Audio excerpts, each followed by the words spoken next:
Imagine a city where every household needs to be surveyed. Census workers fan out across neighborhoods, recording who lives where and what they do. Spatial transcriptomics works the same way, but the city is a tissue section, and the households are individual spots on a slide.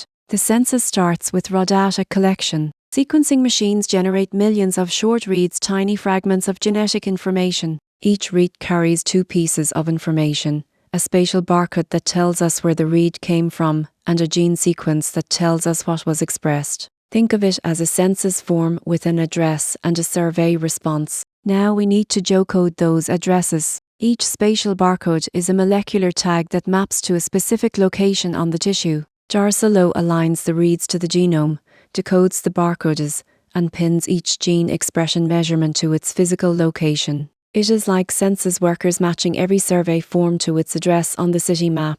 Orchestrating this entire process is Nextflow. It manages the pipeline as a directed acyclic graph. Each step feeds into the next. Alignment, barcode decoding, deduplication, and counting all run in parallel where possible. Think of it as the Census Bureau coordinating thousands of workers across the city.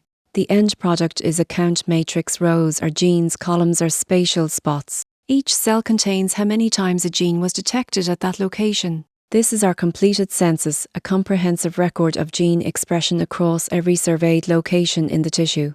Not every data point is trustworthy. Some spots captured no real cells, empty droplets. Others captured two cells at once, doublets. Quality control filters these out, keeping only high-confidence measurements, like a Census Bureau discarding incomplete or duplicate surveys before publishing the final results.